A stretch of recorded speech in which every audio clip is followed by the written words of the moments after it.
12. Each Saturday, Pat McMahon will be enlightening us in some way. And this Saturday, he introduces us to some important people who help those who are hearing impaired. You know, I've always thought it was fun to meet new people, that I wouldn't meet otherwise, who do things that I wouldn't know about otherwise. And that's one of the reasons why now I would like to introduce you to Miss SHERRI Collins. She's the Executive Director of the Arizona Commission for the Deaf and Hard of Hearing, along with American Sign Language interpreter CHELSI Jo Moore.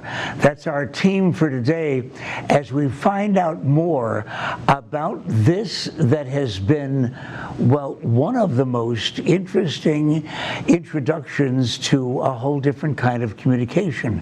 SHERRI, some of the most familiar television personalities we see now when the governor is on or the president is on are signers. Where is it taught?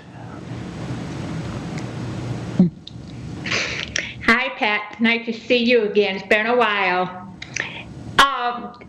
For interpreters, they can learn sign language through training.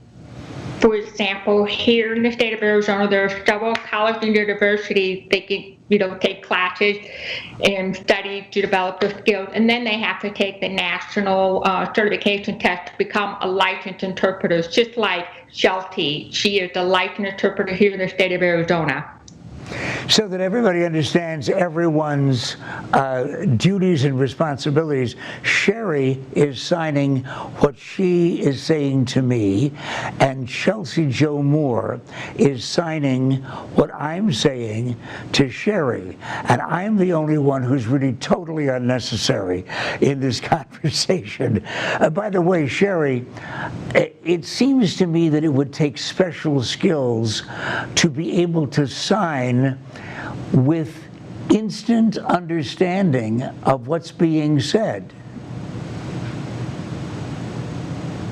Well, if you're talking about me as a deaf person, as you know, I was born deaf, so I was taught at a very young age when my parents discovered that I was deaf. So I was raised using sign language in my family home environment, plus spoken as speech therapy.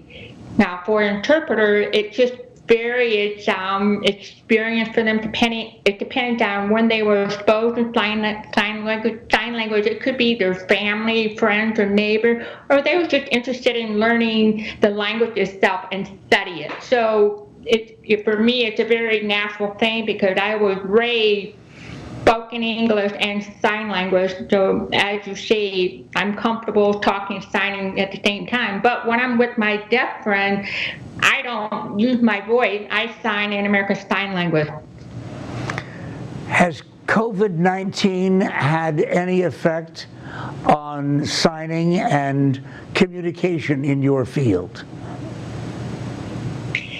You know, it's been really interesting the last few months since COVID-19 has affected us. And in our community in the state of Arizona, there are several issues that occurred from the beginning. It's access to information when information was starting to go out. For example, press conference, information posted on the website, PSA, and many of those information were not accessible for our community who are deaf and hard of hearing. What do I mean by that? Is providing American Sign Language information. It could be through interpreting information or translate information from English to ASL on a website, or captioning. The one thing that I want to emphasize that people don't realize, thinking that using the automated speech recognition captioning on video is not accurate. We prefer that you use accurate captioning by having someone actually caption, but not depend on the sound, the speech recognition, the captioning. The other problem is the telehealth access. And at that time, many of the people couldn't see their doctors, had to go through telehealth. How are the medical providers providing equal access through telehealth? And we wanted to make sure that, the medical provider are considering providing interpreter or captioning when they're using, for example, here, Skype or Zoom or any type of platform they use. The other area it became a bigger challenge is the mask. As you know, everyone now is required to wear a mask, hopefully. And for our community, we can't see people's facial expression or read their lip. And I can tell you several stories that I have done when I'm out shopping and I've encountered people wearing a mask and I don't want them to take their mask, and it really creates a communication barrier, and I can tell you more about that. Well, I do know that clear masks are available, and that has to be a real service.